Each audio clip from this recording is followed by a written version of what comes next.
So, Jed, one of your favorite quotes is by the legend himself, Henry Matisse, and it says, "Creativity takes courage."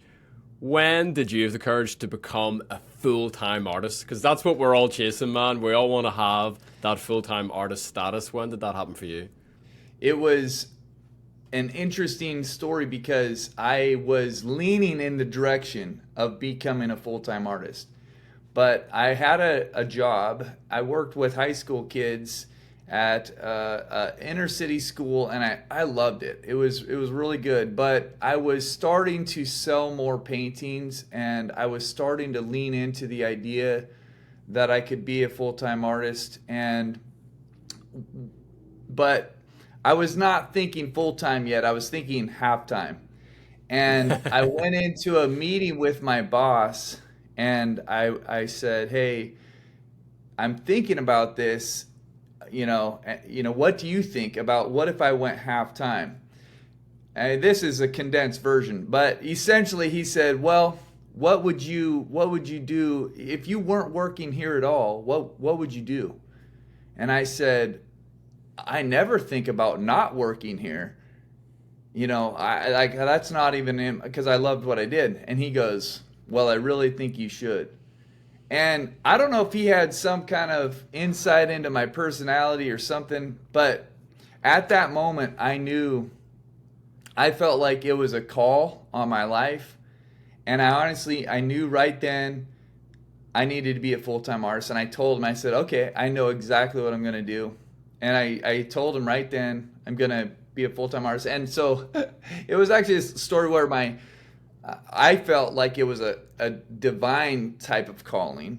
And I also felt like it was going to be a walk of faith that I couldn't Mm. actually understand or see because it just felt like I was going to be walking on water. But I had this assurance that even though I didn't understand how it was going to work, that it would work. And so I got out of the meeting and I called my wife and I said, "Guess what, honey?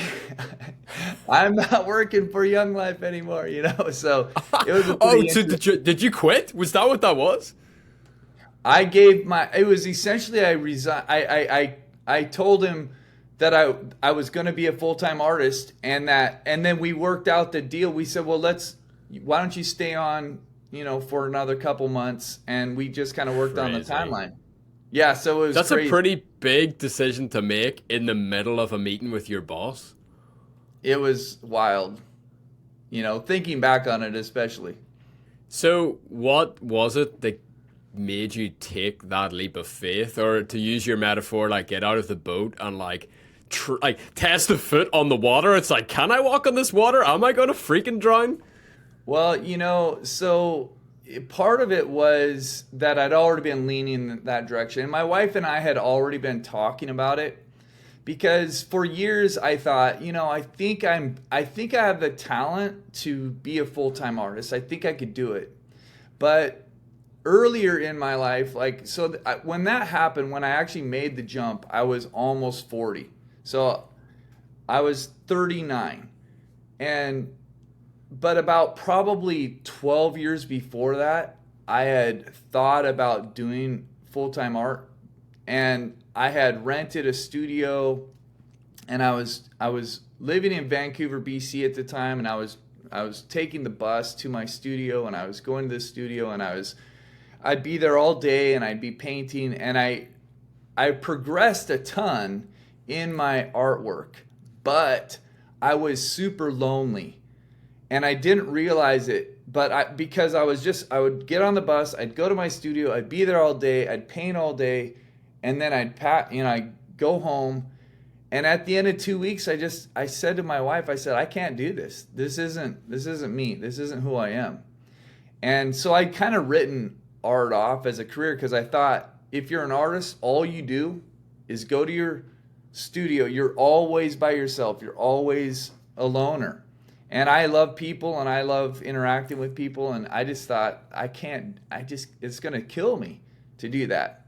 So the thing that had kind of reinvigorated me in the idea of even thinking that I would like to do art as a full time career is that I was part of a studio there were 25 studios in this one building. And there were quite a few full-time artists in there. That studio, because it was part of a big community, it gave me a sense that I didn't have to be alone in my artistic journey. And it really helped me find a community to belong to, which I've realized now over time as I've worked with thousands of other artists. I realize that that's part of the artistic narrative or the journey that I don't think people think about a lot. I think that we think, I'm creative, I want to do this, and we get excited about what that looks like to be an artist and to create. But I think that we don't always realize that if that's all that it is, there are some people who thrive in that environment, but a lot of people don't thrive in that environment, and they need encouragement and they need community. And so I think that it's part of the story for me where I realized, oh my goodness, this is what made it possible to even reconsider being a full-time artist, that I'm not going to be in my studio by myself all the time. I can do this with other people. Yeah, and it's so crazy now when you like cast your mind forward and you see what you're doing now on Skool with Acrylic University. There's over 1,000 people in this vibrant community, and it's just you've done this thing that you realized was the missing piece for you, and that's kind of the whole game, isn't it? It's like passing on to others the missing piece of the puzzle that took you a long time to figure out. It's like, here it is, I have it right here. I've like poured my heart and my soul into it, and now you can have it, like without all the pain and the suffering that took me to get there. Absolutely.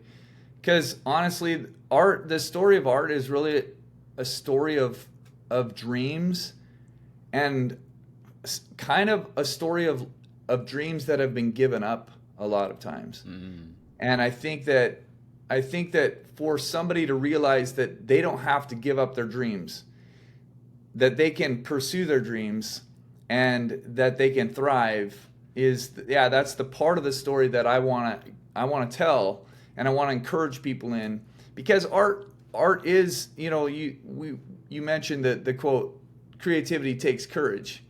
And I think that a lot of people I actually think that everybody's creative. Everybody is like, hands down, I have a stat that I could tell you that I believe wholeheartedly that everybody's a creative genius. But it's pushed down, and there's stuff that gets stuffed on top of it, and we don't realize that we're creative geniuses. But it also takes courage to be creative. It takes something deep inside that says, I can do this, and even if it's going to be difficult, I'm going to keep moving forward.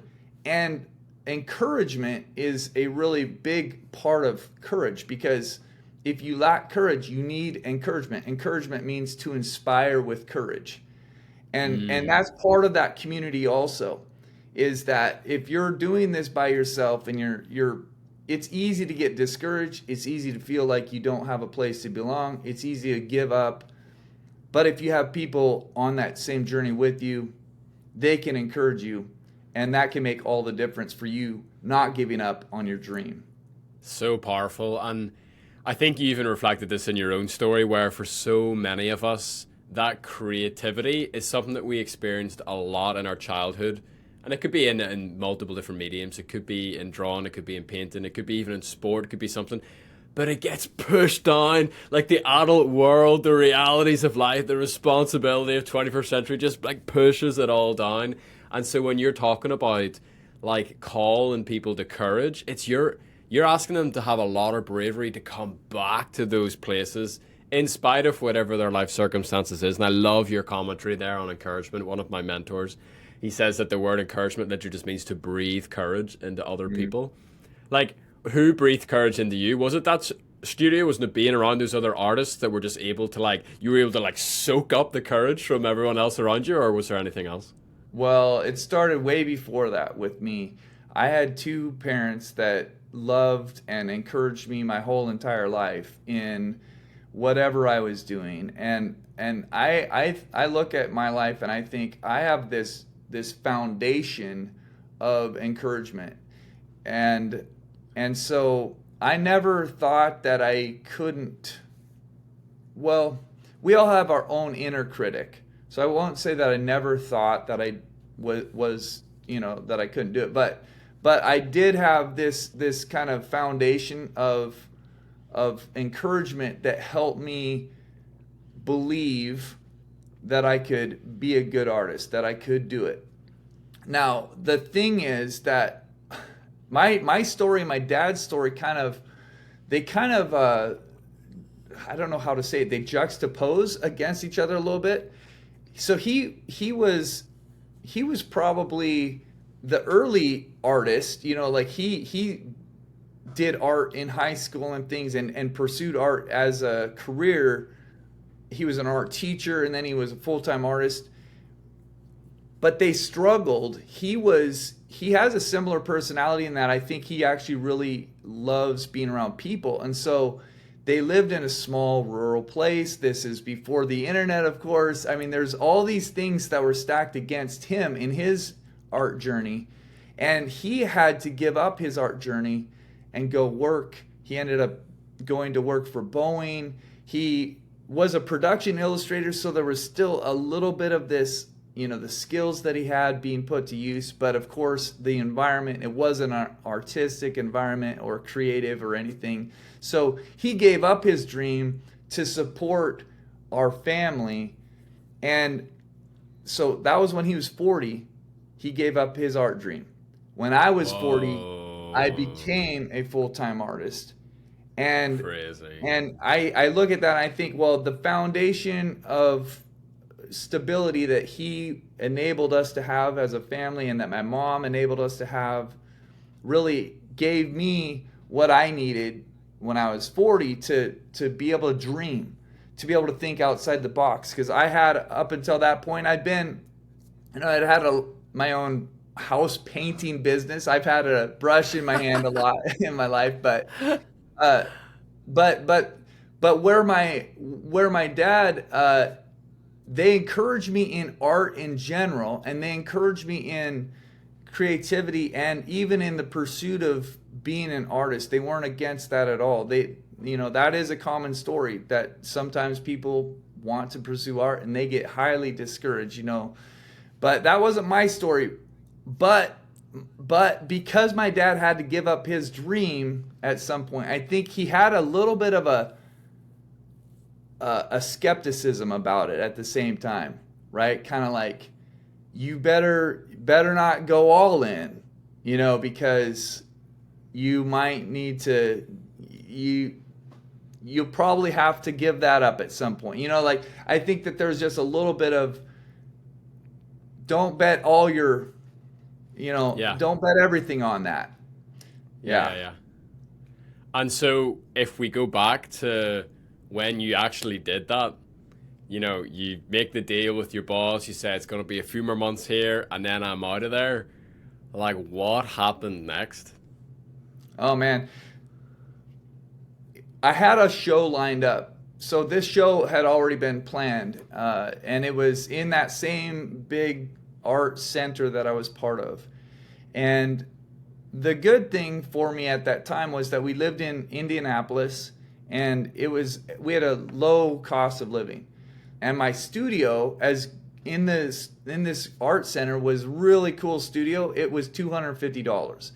And they brought in like 1,200 people every month to walk through a studio tour. So it was an ideal situation for me starting out. And I could have a show there every once in a while. So I had this show lined up, and the show went okay. But the amazing thing that happened in that show, that I didn't realize how amazing it was until about a year later. But this film crew walked through, and it was HGTV. They had a show called Good Bones, and one of the producers saw my paintings and fell in love with them. And Wow. So much so that he went back home and he went on my site and he printed off images, and he had them on his computer. He put them next to his computer because he liked them so much. And he went to his other producer friend and said, we need to get that guy on the show. We need to have him on. And so at some point in the next month or two, they actually came into my studio and filmed.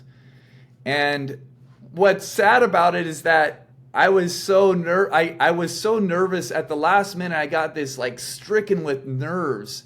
They'd been in my studio for quite a while setting things up. They take tape and they black everything out. Like you can't advertise anything. And I mean, I'm just talking like on my speakers, they blacked out the everything, right? And but then the minute that the two stars came into my studio, I don't know what happened, but my nerves went up to here.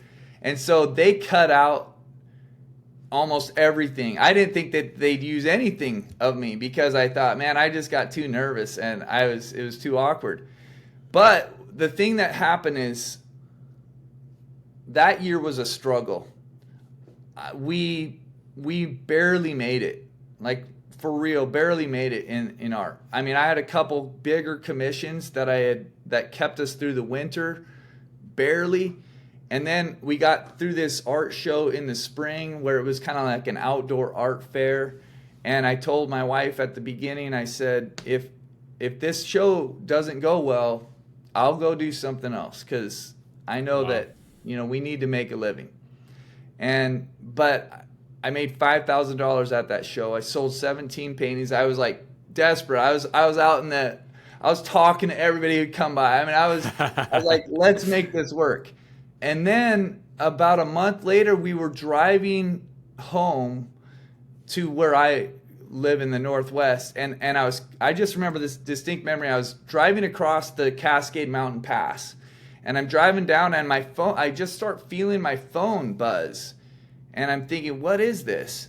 And I started getting these emails and I thought that they were the fake spam emails that you get as an artist. If anybody's an artist, they would know. You get these emails that say, hey, my name is Kent Jones and my wife and I are celebrating our 10-year anniversary next month and I love your artwork and I want to buy something in the range. And they throw out this weird range of numbers and it's just this complete scam.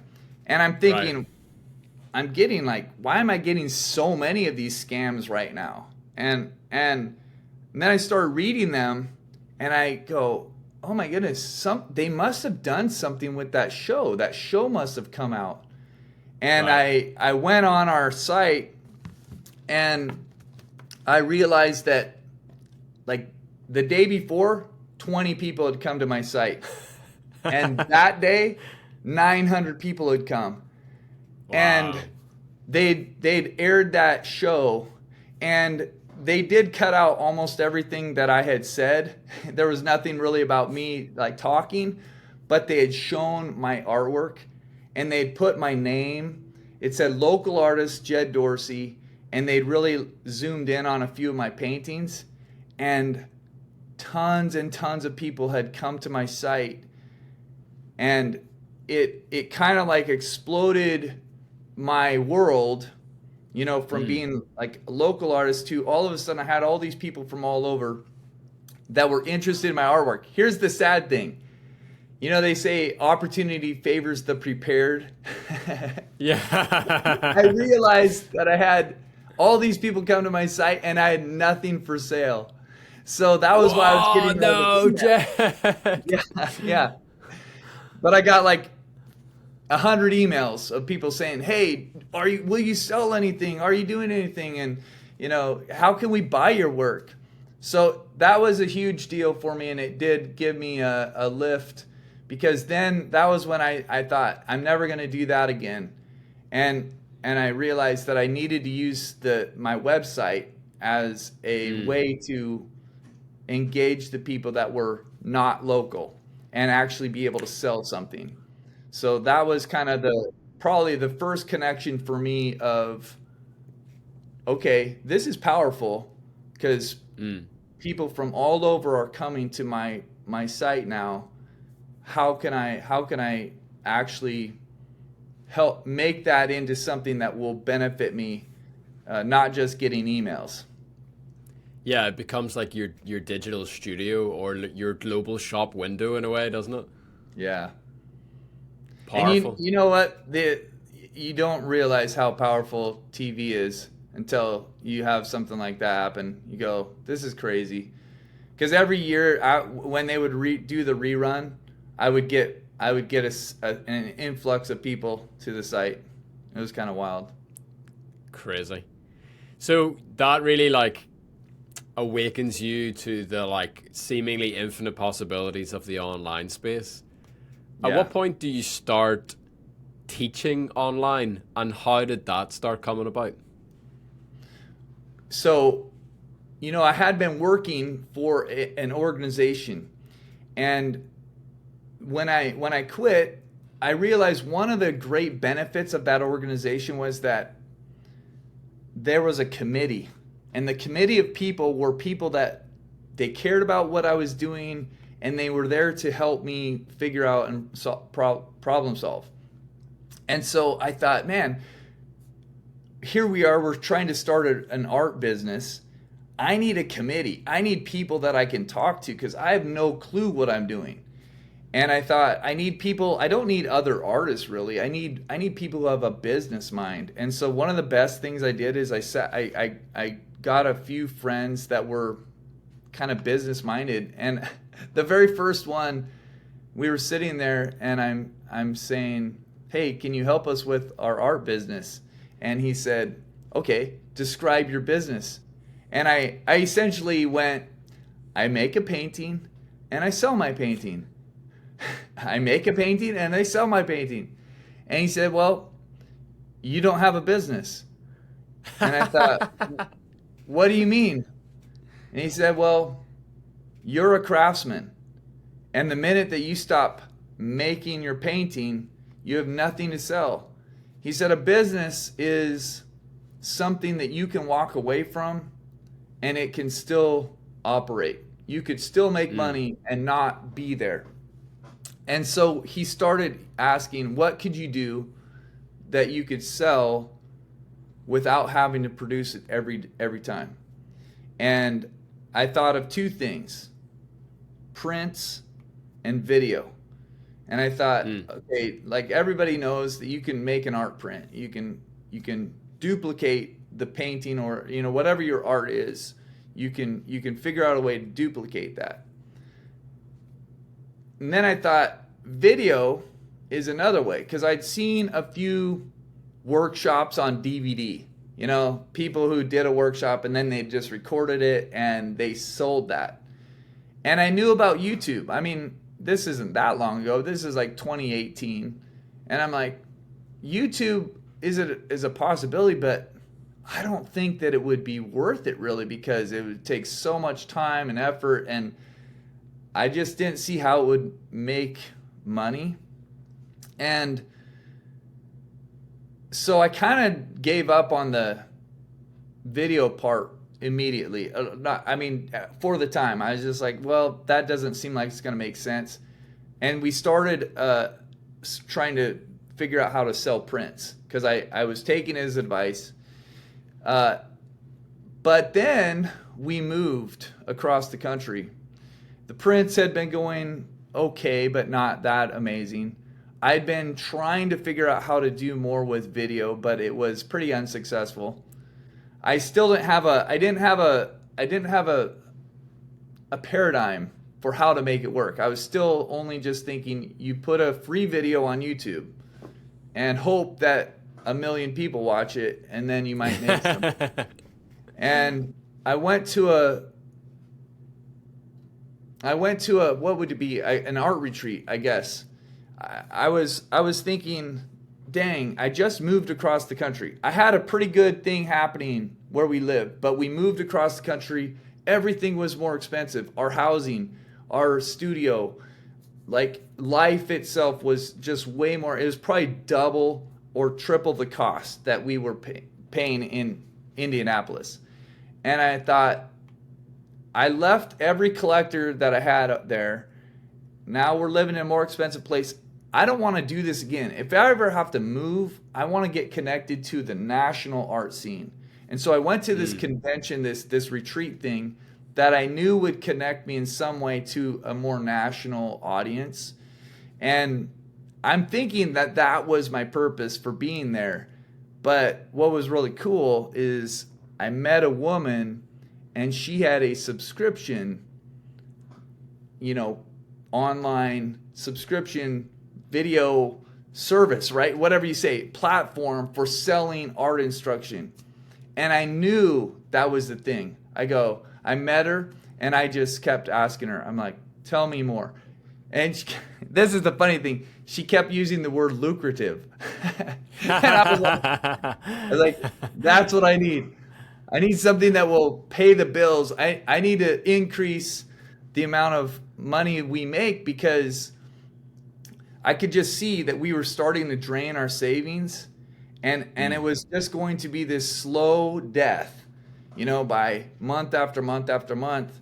I know that things could have changed through selling more paintings, but I didn't want to be in that grind of the continual, I have to sell this many paintings this month or we're not going to make it. And what if next month I don't sell any? What if I get injured? What if we go on vacation for 2 weeks? Will I be able to do that? What if I don't paint something? What if my paintings don't turn out for a couple weeks? What if? And I knew that I needed to do something different. And when I heard her talk about the online video education, I go, that's it. I came home to my wife and I said, I know what we're going to do. I know what it is. She was a hard sell that time. But I had another person who believed in it, and he helped her get on board, because I explained to him what I was thinking, and he goes, I think that could work. And right. So it helped her think that it wasn't just another crazy idea from me. And for you, what has it been like? How does teaching other people make you a better artist? How have you enjoyed that process? It's crazy how much you learn from teaching other people. So I'm here in Scottsdale right now. I'm teaching an art workshop. It's going to start in an hour, and but I've learned so much just this week, because when you're teaching somebody else, you have to think about what you do. And we were talking about it last night at dinner. Some of us were out at dinner, and there's, I think the idea is, what do they call it? The curse of knowledge, or the curse of competency, or being competent. And that whole idea of you just forget what you already learned. And so I think that while you forget things that you know intuitively now, you also forget things that can help you, but because it was 5 years ago that you learned it, you kind of forgot it along the way. And so I can't even begin to say how much I've grown through teaching other people. Part of it is that I've had to simplify my process so that it would be easier for other people to follow. Right. But by doing that, by simplifying what I do, it actually helped me understand the way that things worked way better. My artwork grew because of it. There's so many things. But another thing is, we were already going through, when the pandemic happened. We already had our site up, and we had members.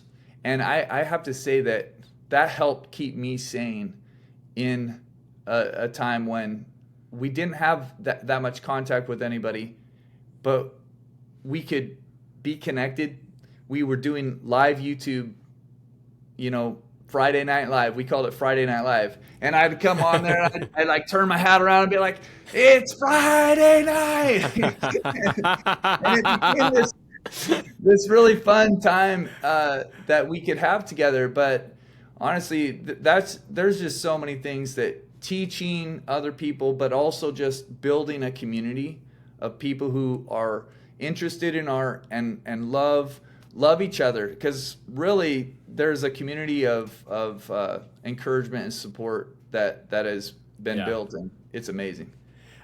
And Jed, isn't it so interesting? You said earlier, opportunity favors the prepared. And the first kind of big wave in your life, like getting that HGTV spot, you weren't prepared. And then the totally unexpected wave of the pandemic and what that did to the online world, you actually were prepared this time. So you had the buckets ready for whenever the rain started falling, man, and you could just like strike while the iron was super, super hot.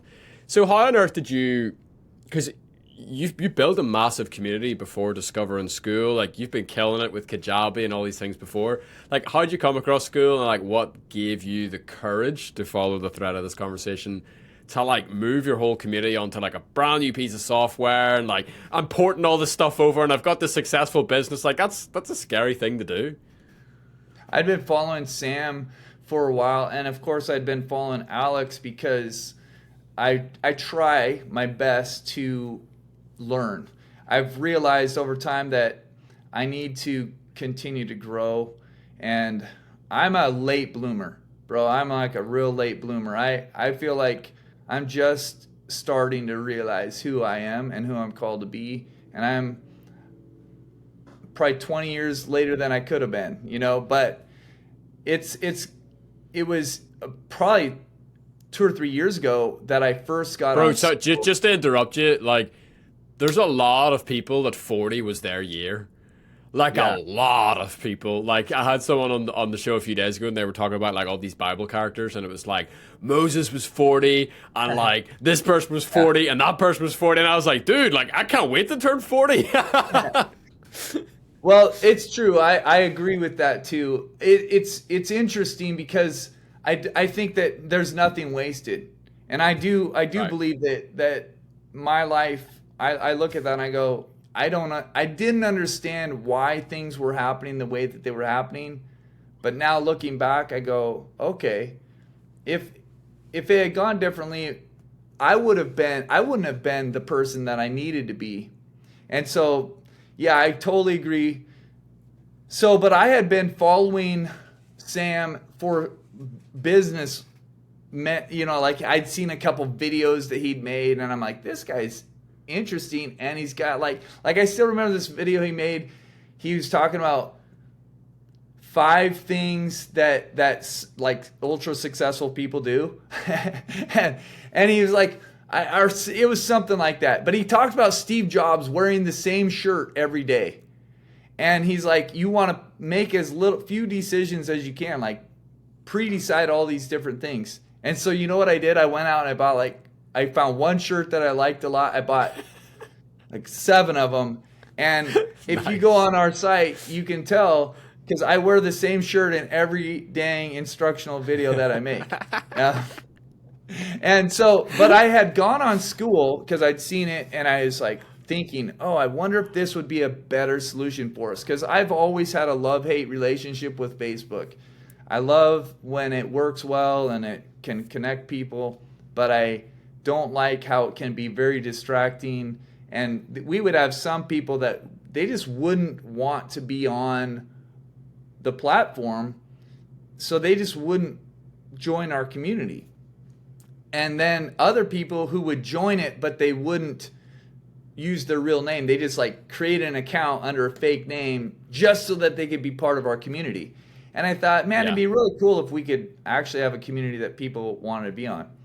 But we already had 1,500 people on Facebook, and it's hard to move something. And I'd seen other people try to move, and they couldn't. Right. So I never did.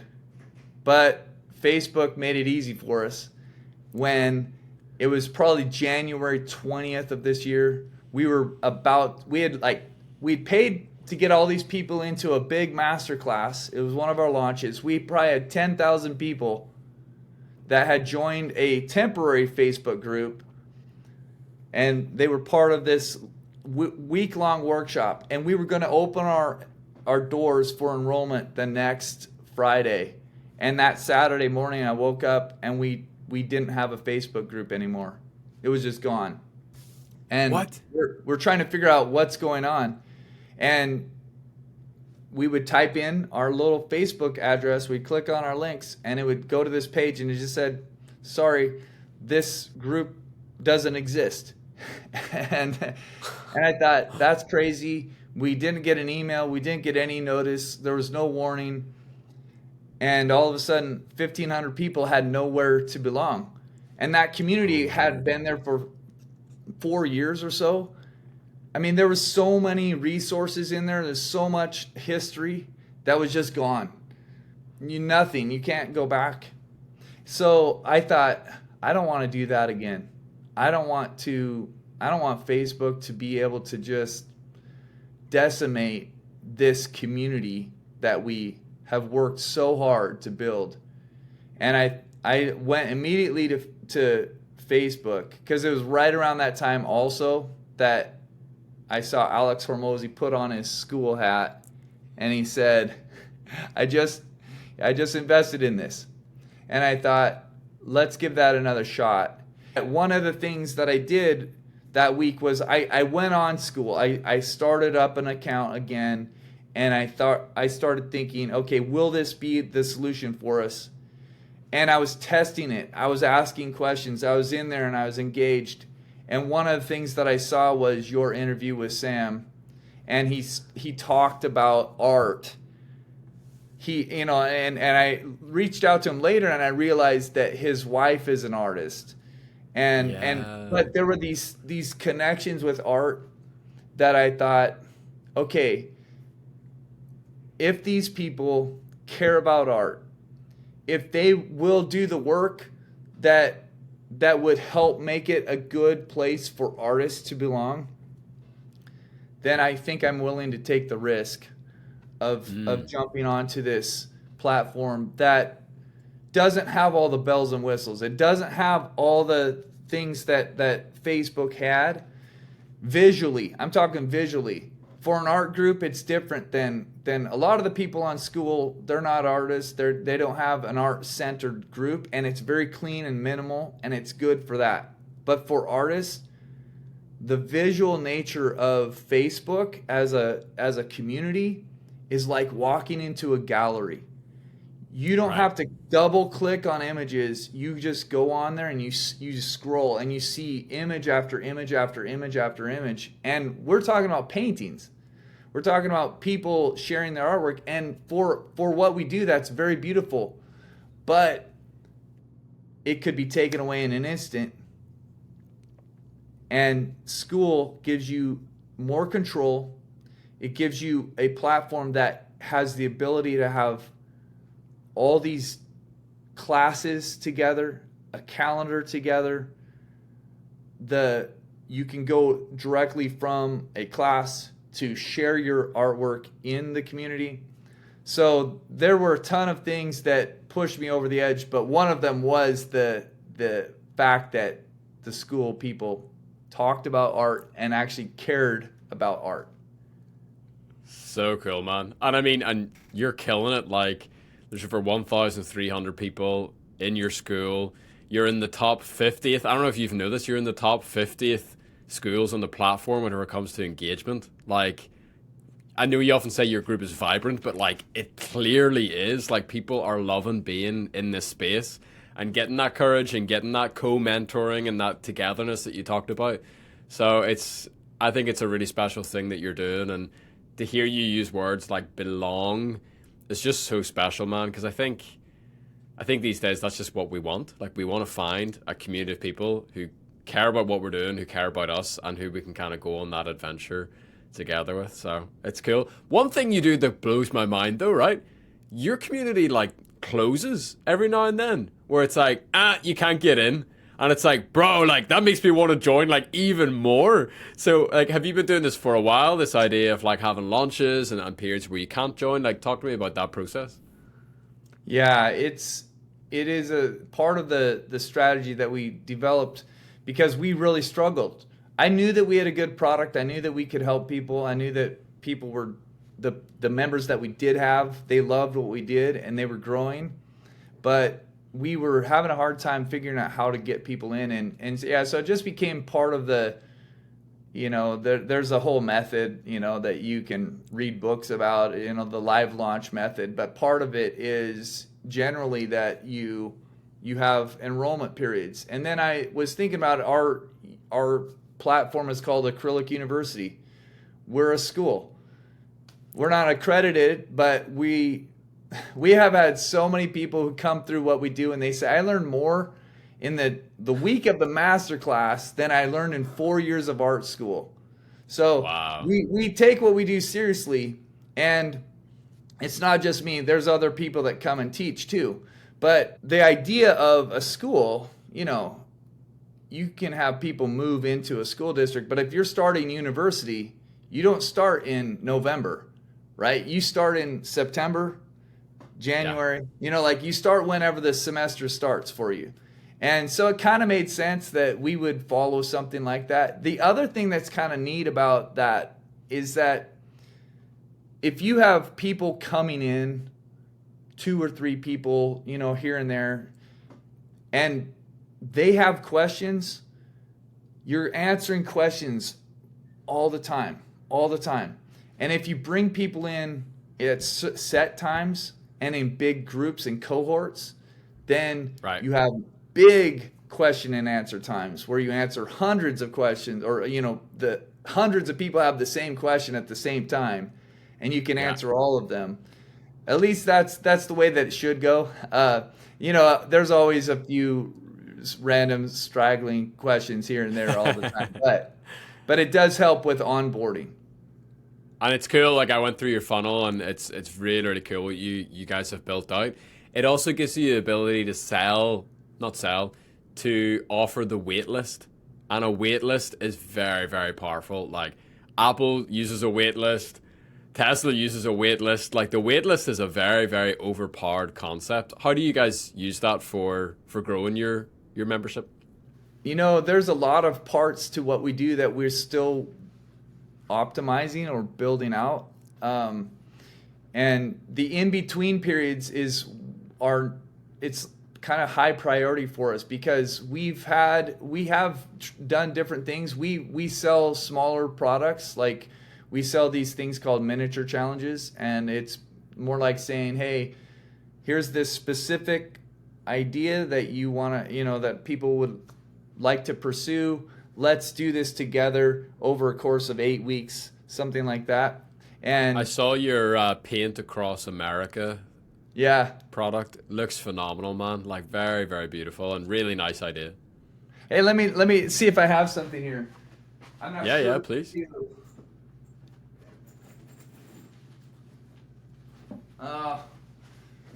I don't have it here, but I have a book. I have all the 50 paintings that I did for Paint Across America. We made into a book, and wow. I wrote these little kind of poetic sayings that go with each of the states, because the idea was, hey, let's take a virtual journey across the United States. Yeah, so that was one of the miniature challenges. That was a fun project, I have to say. It was really cool because you live in a big country, and you kind of have an idea of what places are like. But I tell you, there's a lot of beautiful places that I never really knew about. And not that I visited them all, but I've been to a lot of places, but I had a lot of people send me images too. And just realizing, oh my goodness, I didn't realize that was what it was like there. Cool.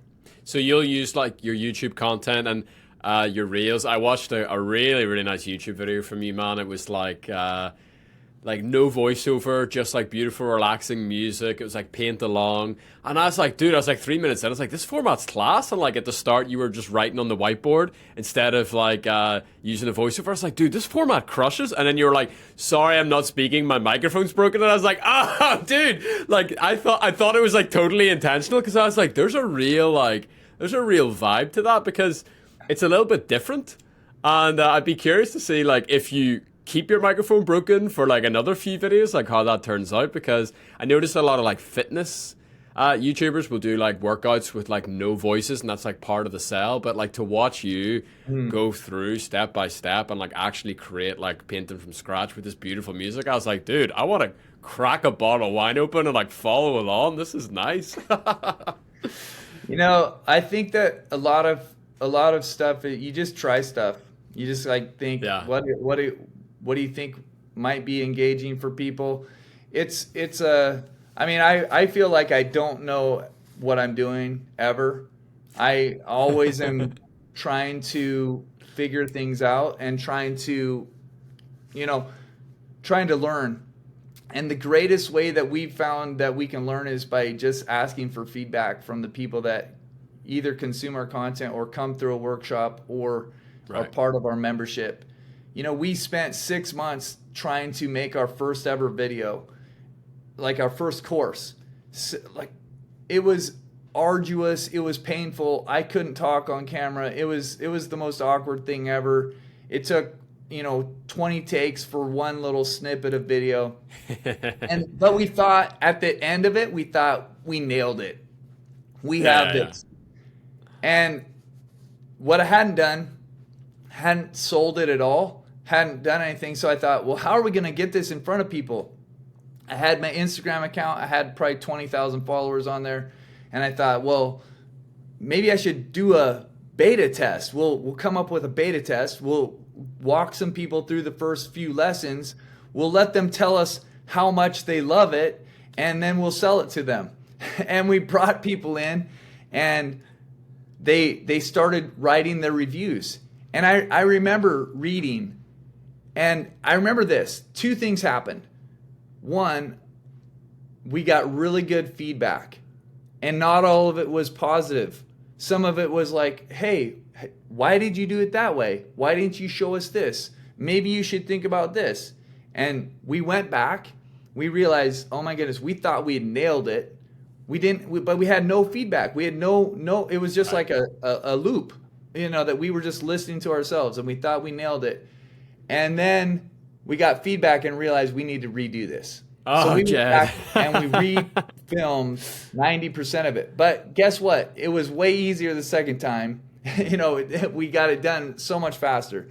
But the other thing that happened when we did that beta test was, for me, it took it from being totally theoretical that there were people on the other side to, oh, I remember this guy. He was a British guy, but he was living in Thailand. And he wrote and he said, thank you so much for this. This has meant so much to me. I live in Thailand and I don't have access to art instruction here. And he just like shared this heartfelt thanks that made me go, wow, what we do can actually impact real people that I've never met and I probably will never meet, but it will make a difference in their life. And that was mind-blowing, and it really helped me be able to look into the camera from then on and visualize there's somebody on the other side of this that this can encourage and who needs this. Because it's more than just art instruction for me. It's inspiration and encouragement, because creativity takes courage, and I know that people on that other side also need to be inspired on the inside. Yeah, man. That's what we're doing. Like, every single person that I have the chance and the privilege to chat to as part of this podcast, they're all in the business of serving other people. And that's why I love the space. That's why I love the platform. It's just people who are trying to serve people very often through the exact same pains and the problems that they experience themselves. So to see you doing what you're doing and the way you're doing it and the joy you do it with it's a lot of fun. It's great to see from an outside perspective. And again, I love to see your success on the platform. I love to see that you're not a starving artist. And I love to see that you found a way to go full time and inspire a bunch of people along the way. Super cool. Yeah, man, I appreciate the chance to share it. And let me just share one more thing. So we have because my dad was 40 when he became when he started working for Boeing, And I thought, man, is there a way that I can help other artists? Skool makes doing what we do so much easier than when we started. And I just encourage anybody who is artistic, and if they want to grow in their ability to make recurring income, we have a friend. I walk some people through like how to, create a course, how to do stuff. But Skool makes it so easy because you can build your community. I talked to a friend the other day that had walked through this thing that we'd done over the winter, and she had just opened her Skool community, and that first day she got 30 people in it. And she went to bed that night, and she said, the thought came to her like, wow, maybe this could continue to grow. And she's a successful artist, but she got overwhelmed with emotion because she said, you know what? I might have recurring income. I might have a sustainable income for the first time in her 30-year art career. She's been a full-time artist for a long time, and her Skool community now has like 240 people in it. It's grown to a place where, there's a stable income for her. She doesn't charge like tons, but it's made it so easy for her to she goes live twice a month, and she has a community, and she has feedback, and she's able to provide people with a place to belong. So I think Skool is an amazing place for someone who wants to, as an artist, make a sustainable income. It's a really, really amazing platform for that. Well, Jed, I'm talking to you today, and now you're not a craftsman anymore. You're not a craftsperson. You're a business owner, and that's the awesome thing, man. And that's exactly what you've described. That's the opportunity here that you saw super early on with video. You were trying to convince your wife. It's like the scalability of video is just going to be so awesome. And I think what Skool does is it offers the leverage of software. Now everyone can become Netflix, basically, no matter what niche you're in. And I love that you've just seized that with both hands and gone for it. Jed, man, appreciate you. Good luck with your workshop today. Thanks for spending the time with us. There'll be a link to Jed's Skool in the description below, although you will probably have to join the wait list, which I love. Other than that, Jed, really appreciate you. Thanks so much for your time. Thank you, man. Appreciate it.